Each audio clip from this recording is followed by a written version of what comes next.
Welcome back to Along the Spiritual Journey. This is going to be a part two to a video I posted in response to this comment. So, first of all, thank you for being vulnerable enough to leave this comment. And I wanted to say that you're tapping on two things. So, feminine energy is more about being able to sit back and receive, which is allowing others to want to do for you without an expectation of you. When within your feminine energy, you're just literally allowing yourself to receive. Now, in part of your comment, your first comment, you brought up being a nurturer. A nurturer has elements of femininity, but a nurturer also has elements of being a provider and a protector. Just as the same is within masculine energy, there's going to be provider, protector energy. So in each half of self, there's going to be provider and nurturer energy. And then each half of us, we have masculine and feminine energy. This is more of an exchange that we use daily on masculine energy being action, feminine energy being receptive. So if you are working more on your feminine energy, then that would be more about allowing yourself to not feel the need to react or respond. True feminine energy just exists. It literally creates from just being themselves and existing. And so you don't have to go out and try to create any type of energy exchange because feminine energy always calls in masculine actions. May it be a flower sitting in the middle of a field and a masculine energy comes along and wants to smell it, take pictures of it. That is that exchange of masculine and feminine. You don't have to do anything as the feminine. If you want to be more your masculine energy, which is taking control of certain situations in your relationship or taking control of yourself in your relationship, that's about setting boundaries, and that's important too.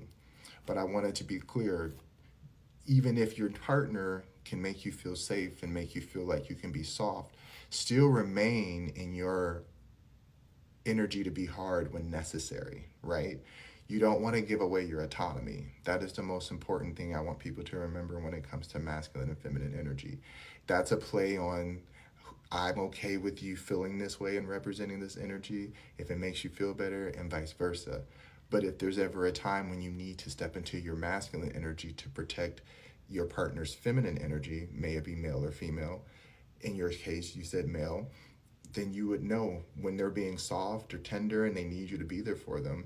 That's when you have to go into your masculine energy, and then you become the nurturer through this feminine trait, which is being able to hold space and just receive. Because when you're listening to someone, you're not trying to convince them or change them. You're just giving them a hug and letting them sit there and get it out. And so this is what I say, as a nurturer, you have to be willing to do that, because there are feminine energies who can't hold space. And this is where you get the situation where you maybe have, you were talking about your mom, like my mom was not a nurturer, so she didn't have space to sit there and hold us and coddle us. She's like, okay, this moment's over. And so we learned, my mom was very feminine. She loved, all the feminine qualities and colors and nails and hair and all of those things that come along with societal femininity, right? But she was still very masculine. And so that's why I say you don't have to not be masculine if that's the energy that works for you, no more than you have to be feminine to appease your partner. But if you do want to be in a relationship where you both respect your masculine and feminine energies, no matter which part of the spectrum you're on, this is where the nurturer and protector comes in, or the nurturer and the provider comes in, because the nurturer knows, regardless of how I'm feeling right now, masculine or feminine energy, I need to just let my partner come to me. I cannot chase them down. I will not chase them down. I will just be there holding space if they need me. The same thing if it's the opposite side for the provider or the protector. They know, if you're a true protector, you know that you have to go to the deep end and come back when you're ready. No one has to teach you that. No one has to tell you that. And this is the part of masculinity that should be embodied when it comes to, that energy of exchange of holding space, but also protecting the space.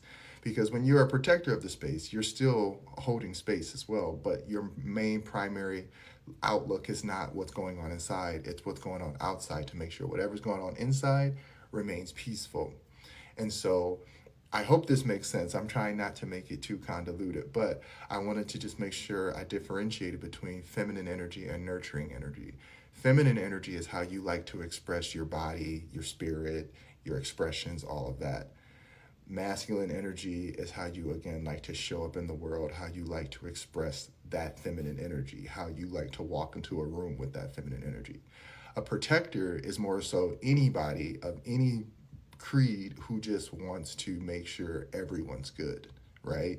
A nurturer is the type of person where they're always going to make sure that once everybody is good from any outside danger, that now that they get to feel safe and get back to that equilibrium in their energy on the inside, right? So this is why when any animal, when I used to work with animals, if you coddle them, I'm not saying wild animals, but animals, kids, everything, if they go through a traumatic moment and if they allow you to touch them and you just hold them and coddle them, that's that nurturing energy. No matter how crazy they're going, if you are able to hold them and contain them, you are nurturing them. If you're then able to get them to the point to listen to you and respect you, that's the protector energy. Because regardless, again, of what someone else did to that animal, if you give it enough nurturing love and hold space for it without forcing it to love the way you want, then it will eventually become the protector of you and love you and stand by you and guard you. That's why dogs have that loyalty, right? Because they easily, no matter what they've been through, if you show them nurturing love, they will become protective and loving of you. That's that exchange. Now, within that exchange, masculine and feminine, if that dog is beta or alpha, that's all masculine and feminine energy represents. So, if in your relationship your partner makes you feel safe because they allow you to step back and be feminine and not have to try so hard to think all the time, that's beautiful. As long as you're not letting them control who you are, because you still own the right to how you want to express yourself. If they like to protect you and nurture you in that aspect, let them. And then you allow yourself to just know that they don't have expectations of me. So therefore I get to be who I want to be because they authentically love me. That's what unconditional love is. When you get to that point of protector, nurturer, you know that you're not trying to change that person. You just want to be this energy that you know you can give and they'll accept it willingly. The same thing when it comes back to masculine and feminine energy. If how you guys like to express who you are within that goes back and forth, or if it's just one is this way and one's that way, one's fat masculine all the time, one's feminine, that's cool. As long as you know that in that relationship, the masculine and feminine energy is for energy play for the outside, nurture protector is for energy on the inside. And so that's why I say we should all embody the protector and nurturer aspects, but we all have a default that we fall into. So, like for me, my default is nurturer, but I'm an amazing protector. My energy is masculine and feminine because I express both fluidly. So, I hope that makes sense. Thank you for interacting. Love you. Mwah.